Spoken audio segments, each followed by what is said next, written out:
Ladies and gentlemen, please give His Excellency your biggest round of applause.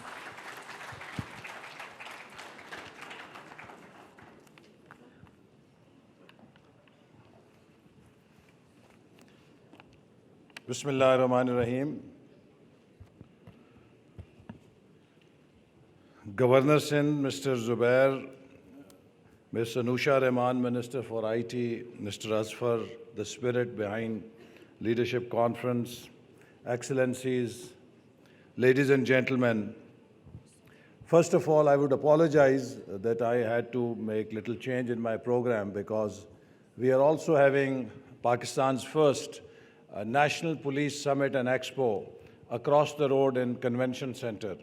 And I would very strongly urge when you are free from here, do go there and have a look at what law enforcement agencies of Pakistan are doing to keep us safe and secure. Today, we are meeting for this leadership summit at a time when the world is undergoing many transformational changes. And the call for leadership has never been greater in the history of mankind than it is today. If you look at the opportunities and the challenges that we face today,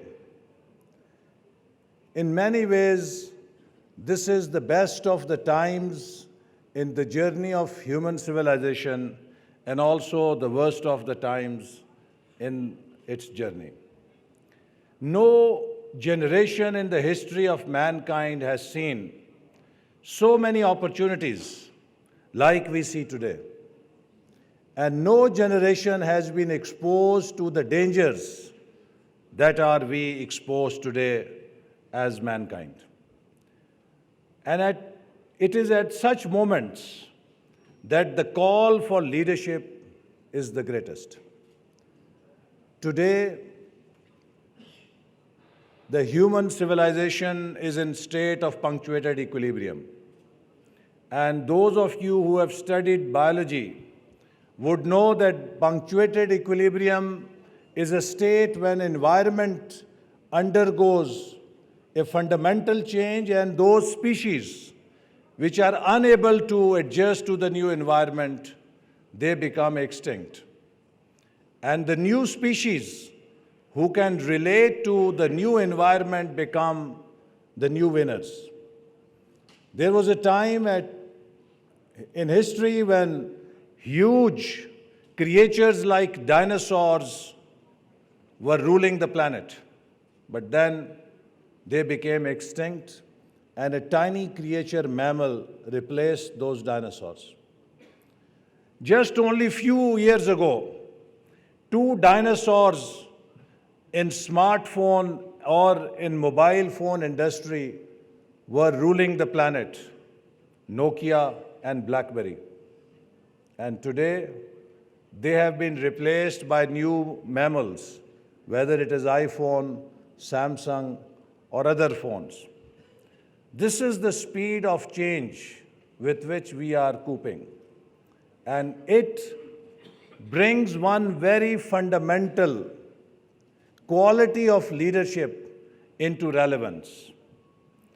And that is the ability of the leadership to have foresight, to look at the future, to look at the horizon, and look at the changes which are going to become disruptive and will change the equilibrium to someone else's advantage.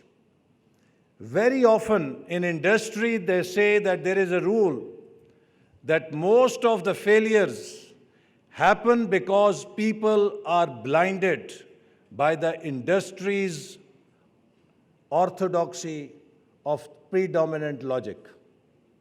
Industries and societies get carried by the orthodoxy of the logic, which becomes their blind spot. And they fail to look at the new emerging threats, challenges, and opportunities which others are able to spot. So in this moment of transformational change, it is very important that we do not lose sight of the competition, of the challenge that we are all facing in this world.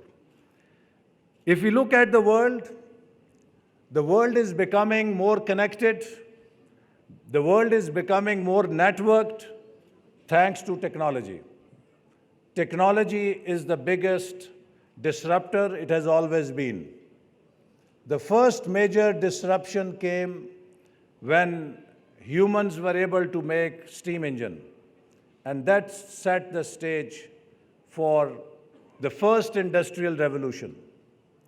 Then we moved forward, and electricity created the second revolution. Because of electricity, the energy power that we were able to harness, there was another revolution in our history or in industry. Then computers came, and there was a digital revolution. But now we are at the post-digital revolution age, which is the fourth industrial revolution, in which artificial intelligence, big data, cloud computing, nanotechnology, robotics and automation, biotechnology, they are going to be the next drivers of change. And are we ready for that change? Because with a click, each of these technologies is capable of disrupting centuries-old business models. Look what Uber has done to public transport, what Airbnb has done to hospitality industry, what online shopping, Amazon and other online services have done to retail business.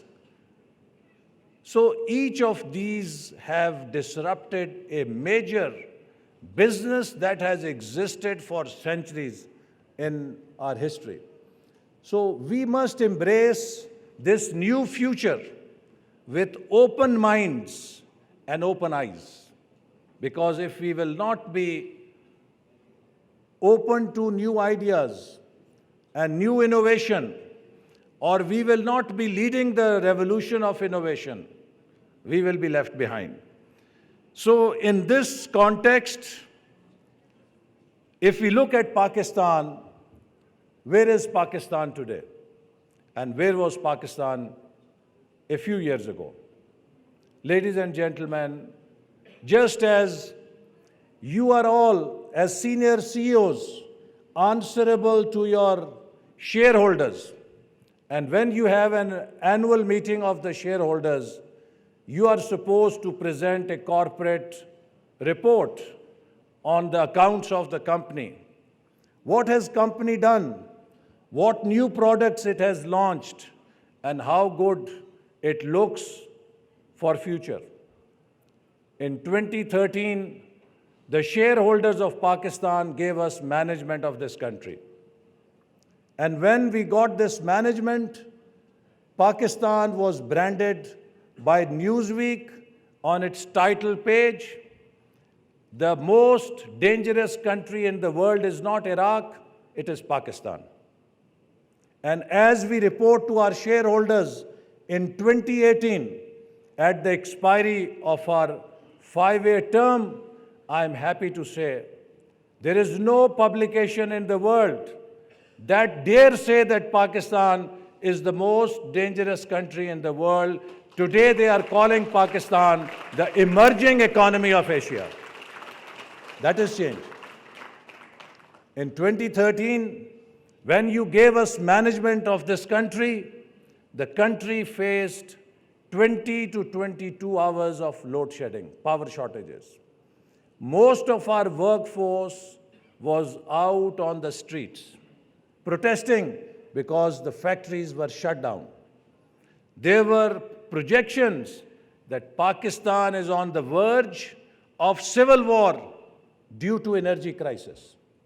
And today, As I speak to you in 2018, I'm happy to report my shareholders that Pakistan, where 4 years ago we did not have electricity for 20 or 22 hours, in most of the country we have electricity for 20 and 22 hours.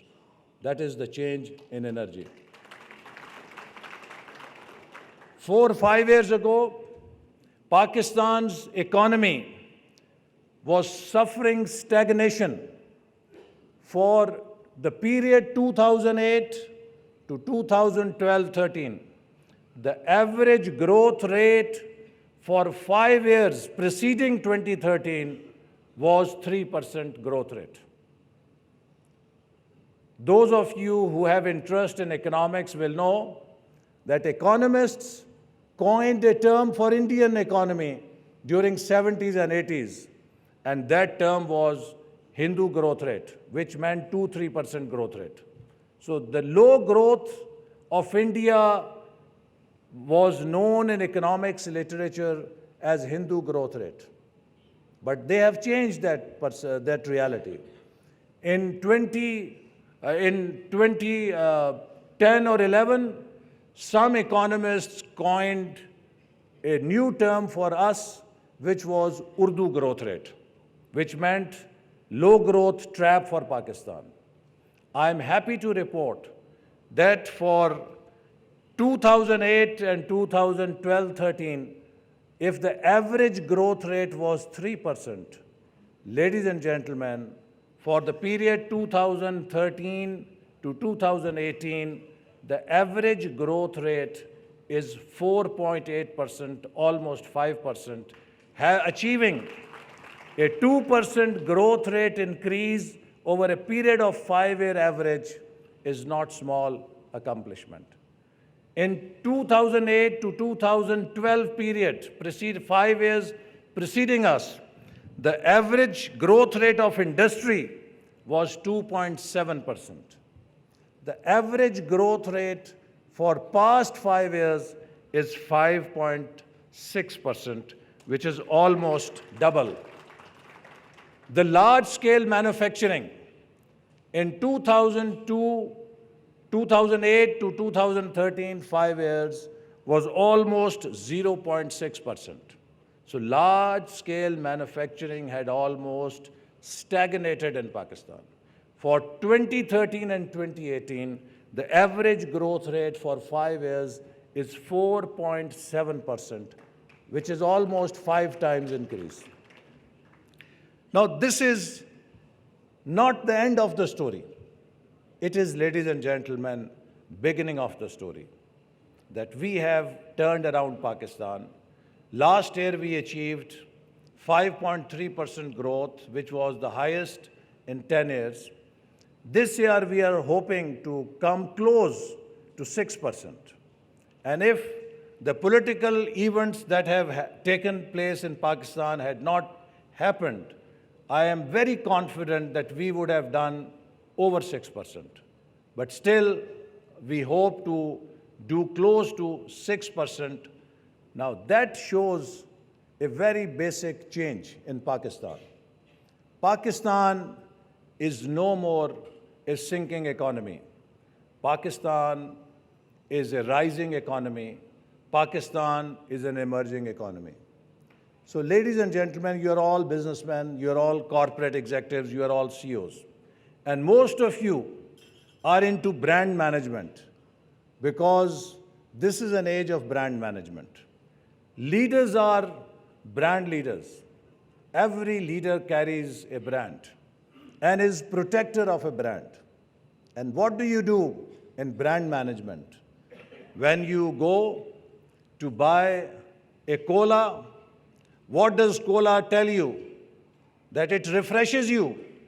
On its packing, there will be a nice slogan which will give you some positive feel about cola. If you go to a pharmacy to buy a medicine, Panadol, paracetamol or Tylenol, the pack will say it relieves pain. And that is what catches your mind or your attention and you make the purchase. And when you bring that product home, you open the pack, inside you find a folded paper like some taweez, on which they have such a fine print which you cannot even read with your naked eye. You need to put reading glasses.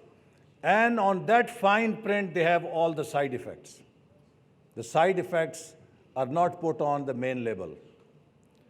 Ladies and gentlemen, when it comes to our own country, we want to put all the Satyanas and Beda Gark on the brand of Pakistan, and we want to hide all the success of Pakistan like we have that piece of paper inside the pack.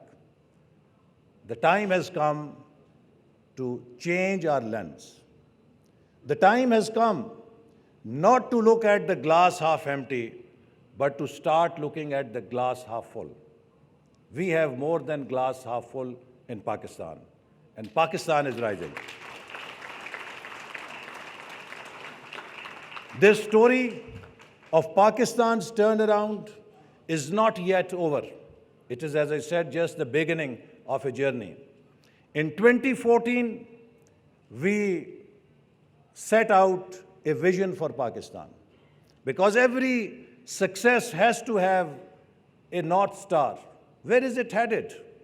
And we also developed a roadmap in partnership with the corporate sector, with the businessmen, with the leaders, with the provinces, Vision 2025 for Pakistan. And in 2014, when we presented Vision 2025, we said that inshallah, by 2025, we will put Pakistan in the top 25 economies of the world. And the Socrates and the Bucrates you hear in the evening talk shows questioned our claim. They said that the government is fooling us. The government is daydreaming. Look at the country. There is no security. There is no energy. Look at our economic situation. And they are telling us they want to put us in top 25 economies by 2025. Ladies and gentlemen, if that was a claim that we made in 2014, look what PricewaterhouseCoopers is saying today. PwC, in its latest ranking of the world economies, are saying that if Pakistan continues on this path, by 2030, it will be in the top 20 economies of the world, which means that we could be in the G20 economies. But to be there, we have to learn from the fast developing, successful countries in the world as leaders. What is it that many countries in our region do which we did not do? If you look at China, for example, the China-Pakistan Economic Corridor, I can speak for another 1 hour on that subject, because that is something on which I have worked, and I think I have the great honor that Prime Minister Nawaz Sharif gave me this responsibility to steer this project, and probably this is my life's biggest success story, that I will one day take great pride that what I accomplished for Pakistan in my political career. But that one single story has so much potential for Pakistan that in next 10 to 20 years, we can become the center of trade and commerce and business in a region that is around us, South Asia, China, and Central Asia, a region of 3 billion people. Through connectivity, Pakistan can transform these 3 engines of growth into one mega engine of growth in Asia. And there are opportunities in this which we cannot even imagine today. But in order to be there, we had to put in place the basic infrastructure. The first phase of CPAC up to 2020 addresses the challenge of Pakistan's infrastructure deficit, because in last 2 decades or 14 years, no worthwhile investment was made in Pakistan's infrastructure. Today, I am happy to report to my shareholders, the people of Pakistan, that in 4 years we have added 10,000 megawatts of new power in the country's power system compared to 16 to 18,000 megawatts that was added in 66 years. Similarly, today we are constructing more than 1,650 kilometers of motorways in Pakistan. This is in addition to 550 kilometers that we had before. That will put in 2 years 2,250 kilometers of motorways in Pakistan, international level highways or expressways. You compare this to India, today India has about 1,450 kilometers of motorways. So Pakistan will be much ahead of India in terms of top quality logistics infrastructure, because we are aspiring to be hub of supply chains in this region through China-Pakistan Economic Corridor. Today, these projects which are being constructed in shape of motorways in all the provinces, in shape of Gwadar, in shape of the western route, in shape of other connectivity pathways or routes with China-Pakistan Economic Corridor, in next 10 years are going to transform even the remotest and the most underdeveloped areas of Pakistan. To give you one story only again, from Gwadar to Quetta, we did not have a road worth the name in place. So the journey from Gwadar to Quetta used to take 2 days on Kacha track. In 3 years, we have completed 650 kilometers of good quality road. And now this journey is not 2 days, it is only 8 hours. And if you go on that road, you will see how a revolution is happening in the lives of the people who live along that axis in Turbat, in Panjgur, in Nag, in Basima, in Kalat, in Quetta, in this whole axis, remotest of the remotest areas and the most underdeveloped areas. Now a new change is happening and there is a socio-economic revolution which is taking place. Similarly, I can add and give you account of dozens of stories where these regions of Pakistan are now getting connected. Let me just show you another window of CPAC, what it means for Pakistan. Pakistan was blessed with coal reserves in Thar Sindh, whose energy value is equal to Saudi Arabia and Iran's oil deposits. So we had so much coal reserves in Pakistan, but for 70 years, we could not tap it. We have worked with government of Sindh, Angro, through CPAC.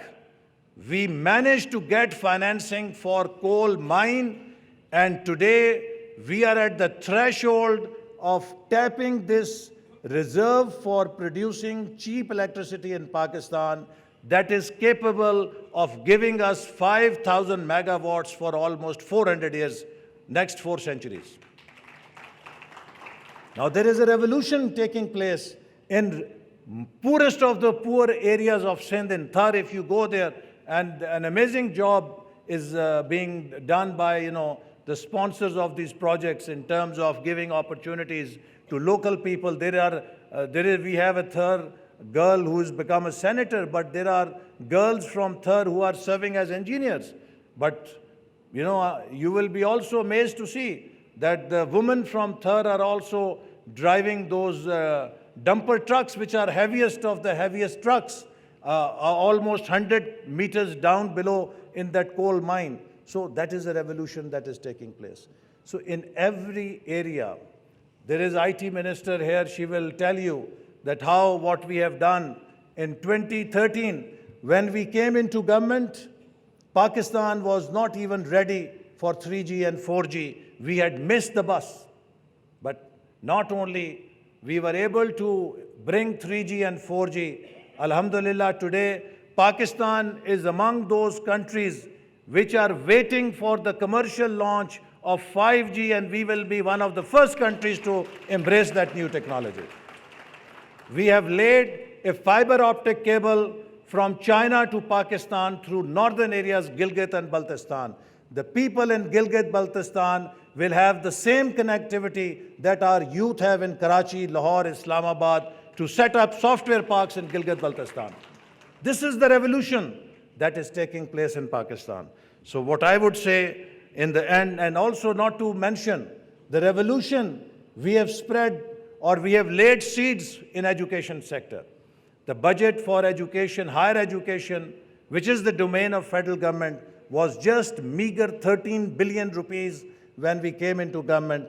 Today, it is 35 billion rupees for development budget, and I have full intention in the last budget that we will give, we will raise it to 50 billion rupees, inshallah. And we are setting up university campus in each and every district of Pakistan, and this is where I look at the future revolution. We are enabling and empowering the rural youth of Pakistan, the youth of Pakistan living in remote areas who had no opportunity. They had to give up their education after college because their parents could not afford to send them to universities. And I can tell you, the spark I saw in the girls in campuses, new campuses we set up in Noshki, in Khuzdar, in Vad, in Pashin, in remotest areas of Balochistan. In these new campuses, those girls had the same energy and the same talent like you will find in the students of LUMS or IBA. Now, this top quality talent which is coming from the remote areas, this will have the power and the energy to move up on the vertical social mobility ladder and be the mover and shaker for Pakistan to bring innovation and to bring disruption and take Pakistan to newer heights. So we are empowering hundreds and thousands of our youth, not just through access, but also by enabling them to harness digital revolution. When we started giving laptops to students, those who did not have digital vision said that this government is only giving bribe to students. They did not understand that laptop has become an essential tool of learning. And ladies and gentlemen, let me tell you what the youth of Pakistan has done. We gave them laptops, and today they have put us as the 4th leading e-lancing country in the world. These young boys and girls are making apps and selling them to big companies, and they are our infantry to make Pakistan a hub of startup revolution and a hub for IT revolution in Pakistan. So we are enabling an IT revolution in this country because that is what gives us comparative advantage with our young population. So this investment in higher education, we have set up centers of artificial intelligence, Center of Excellence in Cybersecurity, Center of Excellence in Big Data Cloud Computing, and Center of Excellence in Automation and Robotics, so that we are not left behind in the 4th Industrial Revolution. So my message in the end is, a lot is happening in Pakistan. We as leaders have a responsibility to become true ambassadors of rising Pakistan, to become ambassadors of hope, and to defeat the voices of despondency. The voices of Satyanas and Beda Garg will not take us to our destination.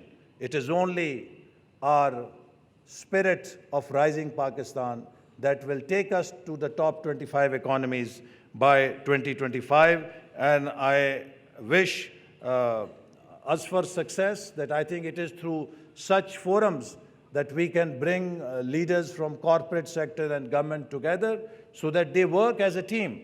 One important attribute of any leadership call is to translate individual excellence into collective competence.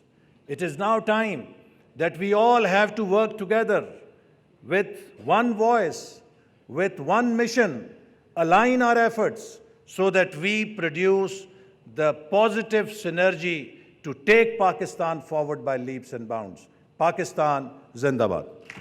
Thank you so much, Your Excellency. We ask you to please remain on stage. And next, To accompany the Governor of Sindh to hand out the token of appreciation to His Excellency, we'd also like to invite Mr. Muhammad Asfar and also Her Excellency to hand out the token of appreciation to our dear Excellency, the Federal Minister for Interior and Planning, Development and Reforms of Pakistan. Ladies and gentlemen, please give His Excellency the biggest round of applause. Your Excellency, as our guest of honor, your presence is undoubtedly an honor to us. Thank you so much. And now we also invite other guests of honors to come up on stage to take a photo session together with His Excellency. May future collaborations continue to be successful, fruitful, and everlasting between the business sector and the government as well. Once again, ladies and gentlemen, please give His Excellency, the Federal Minister for Interior and Planning, Development, and Reforms of Pakistan. Thank you so much.